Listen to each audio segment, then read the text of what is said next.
Good morning, everyone. It is so good to see you this Monday morning.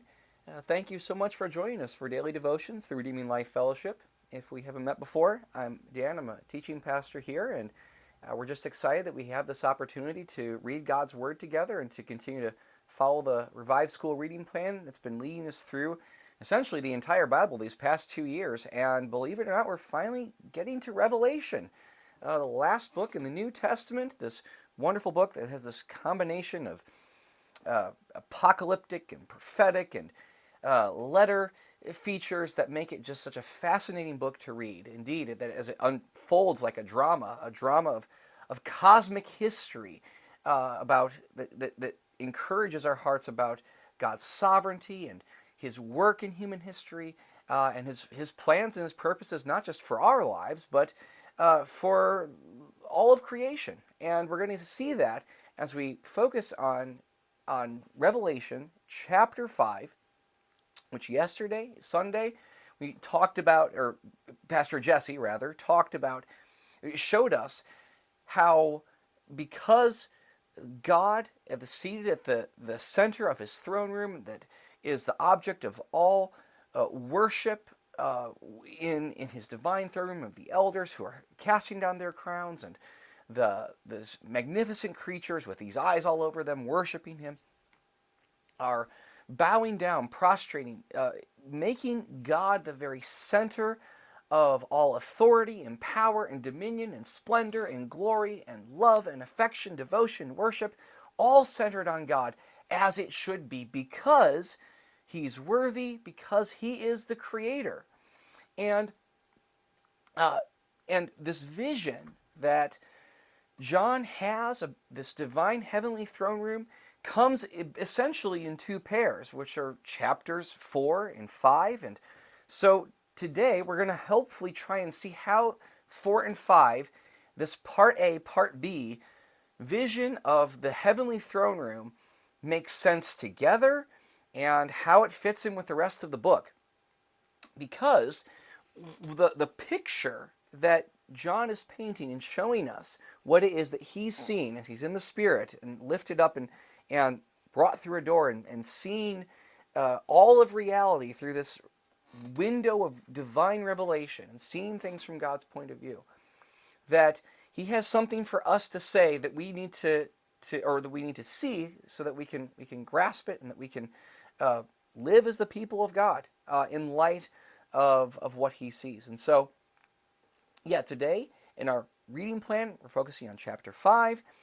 And to preface what we're going to talk about in chapter 5, which, mind you, has a lot of things to unpack, but I really do I want nothing more than today to try and focus on really just uh, one main feature that this this chapter, in pairing with chapter 4, excuse me, uh, it wants us to get. I want you to think about this before we sit down and approach the text. Uh, do you know somebody who is in the perpetual habit of starting projects that they can't finish? Where maybe you go and visit their house or their yard work, where it seems as though at any given time everything is this constant work in progress, where there's this project that started and that project that started and there's this project over here, and almost looks as if the whole thing is falling apart, and you're wondering, my goodness, is this person ever going to finish one of his projects, where everything, it seems, has been started but nothing is ever finished. And there's a little bit of frustration that as you visit their house and you see, it seems as if the house always seems to be in this state of falling apart, that that you wonder to yourself, is this the way that it's always going to be? Is this just the way that this person is going to run their house and try and keep things in this perpetual state of unfinished business? And I think we've all known somebody like that. For me, it's not a matter of projects, but always starting books that I never finish. So at any given time, I've got my nose in 10 different books, and I'll be lucky if I finish one of them. And so we all know somebody who's like that. And why we bring that up is that we know, I think, the sense of frustration or disappointment in when we see somebody who has this vision for something that they want to accomplish and to fulfill, but it's like it's in this constant state of repair. And if it's in a constant state of repair, it's like it's always falling back and back and back into a state of disrepair, so that the situation in the end is really never that much better than it was from the beginning. It's just always going to be a fixer-upper. And you hope, if you're working with a fixer-upper, that it finally becomes something that is fixed, that's something that is that is the way that you imagined it when you sought out to fix it and set it right and build it from the beginning. That there's a vision and indeed the will and the power to finish the thing that you started. And I would submit to you that in the big picture, chapters 4 and 5 together are designed to demonstrate to us how it is that God is not only a creator, how he isn't only a person who sets out to fix creation, but that he intends to finish it and bring it to completion to the very end, so that because of what we see from John's point of view into this heavenly throne room, that we have the assurance that God is not only the creator, but that he's the person who consummates his creation, and that when the curtain falls on history and it rises for eternity, that all of that will make sense based upon this vision of what we're seeing in the heavenly throne room of God, and what it is that he's going to intend to accomplish for all of his creation. And so with that in mind, let's jump to Revelation chapter 5, beginning in verse 1. Then I saw in the right hand of him who sat on the throne a scroll with writing on both sides, and sealed with 7 seals. Now let's pause there. The scroll where it was written on both sides has something of an allusion to what may be an allusion to Zechariah, may also be an allusion to Exodus 34, but there's two, I would say, complementary or competing interpretations about the significance of the scroll with both sides. And both of them can work. It could refer to the not just the 10 Commandments, but also the covenant, the written law that Moses received from God on Mount Sinai, that exemplifies all of God's purposes for salvation history and his law and his covenant with the Israelites that he was giving to them when he led them out of Egypt. It's possible that it refers to that.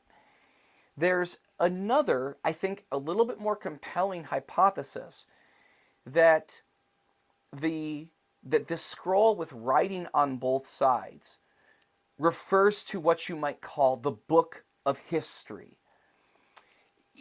To explain this a little bit, you have to know something about scrolls in the ancient times, is that rarely, very rarely, is there ever writing on both sides, because with the writing made typically from papyrus, one side is more suitable for writing than the other. It's much easier to write on the smoother side of a scroll or a parchment than it is on the other side, which is usually rough and not very hard or it's very difficult to write on both sides.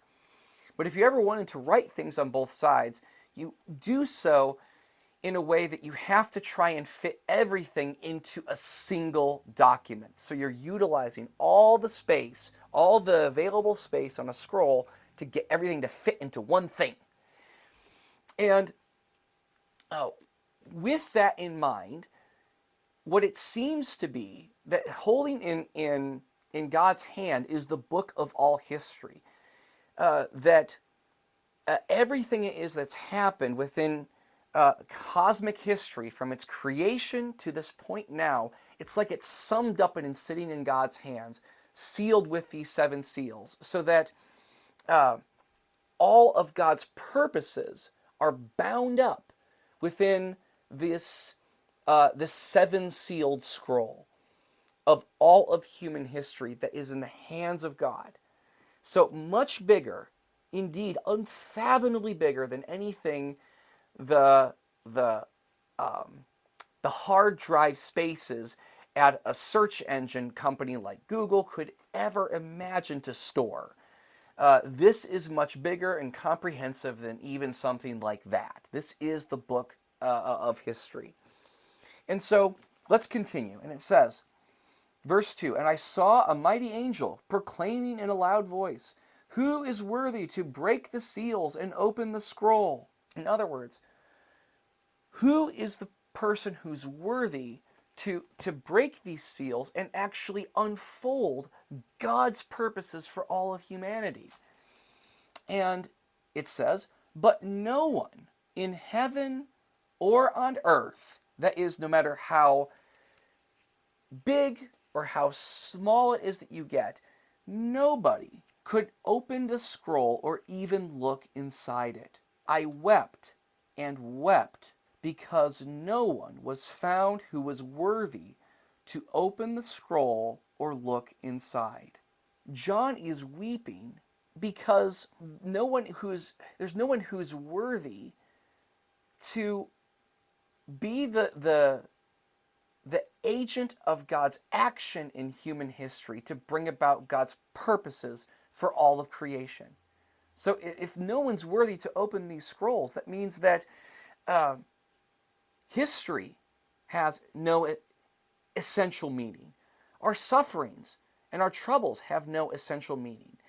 There's nothing more to be said about history except that these are just blind physical forces, the strong eating the weak, and living until we die, and then when we die, everything is over. If no one is worthy to open the scrolls, you can sort of swell the resounding lament of the writer of Ecclesiastes that says, "Meaningless, meaningless, everything under the sun is meaningless."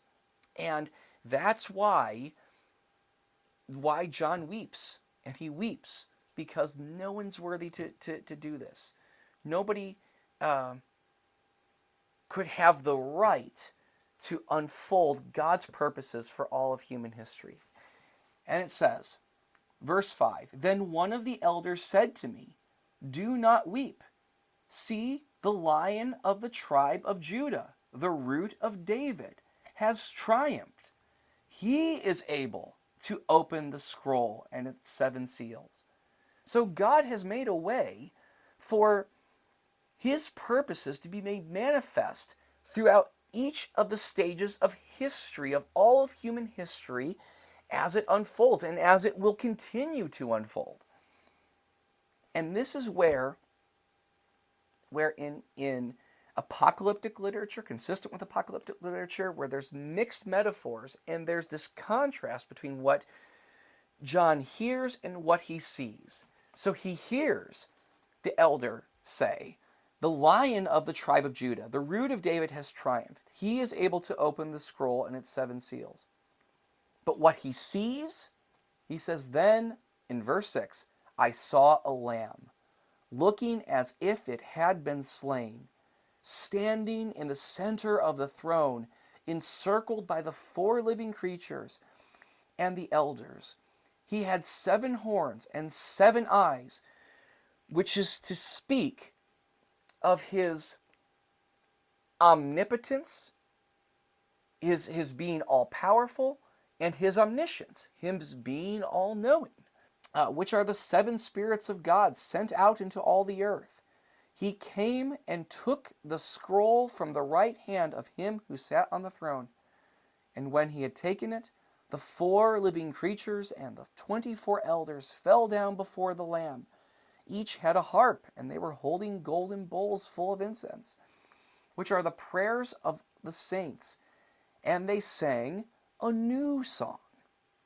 You are worthy to take the scroll and to open its seals, because you were slain, and with your blood you purchased men for God from every tribe and language and people and nation. You have made them to be a kingdom and priests to serve our God, and they will reign on the earth. One of the main points that we have to see here, again, that, well, for one, that Jesus is at the center and is the rightful recipient of the worship of the living God, not just from these elders and these creatures who day and night cry, "Holy, holy, holy is the Lord God Almighty."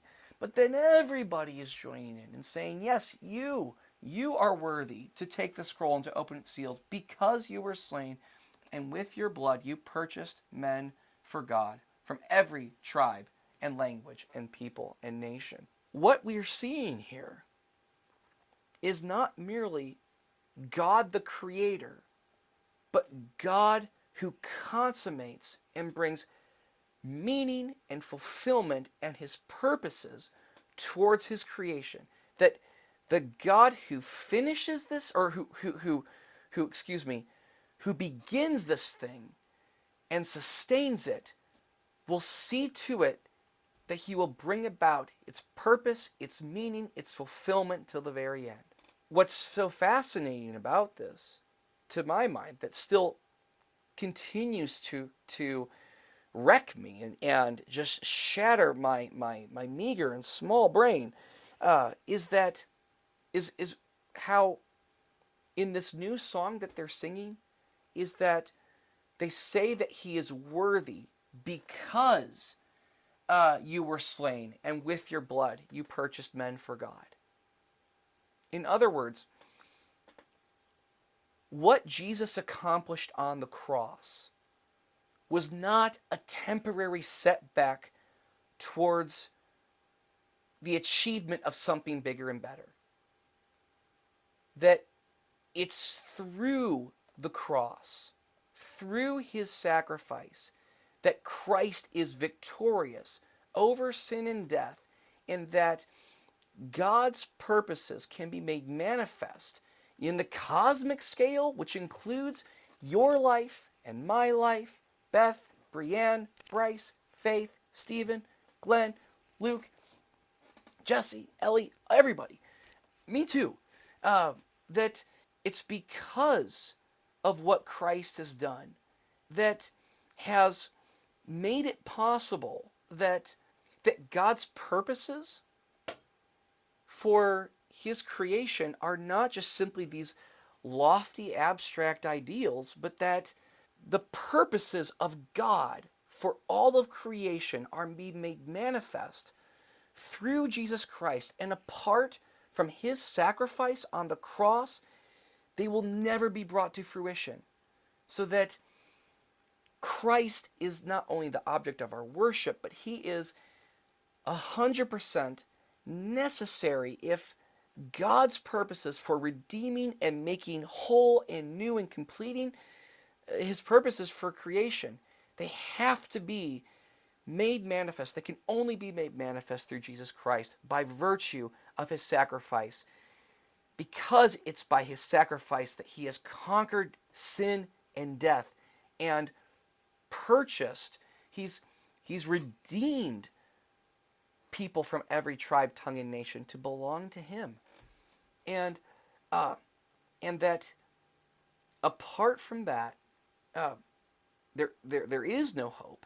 But because of what Christ has done, we have a living hope that God's purposes will indeed become a reality whenever it is that that we respond to this revelation of God in his heavenly throne room, in his glory, in his majesty, in his power, in his sovereignty, that we humbly bow before him in worship.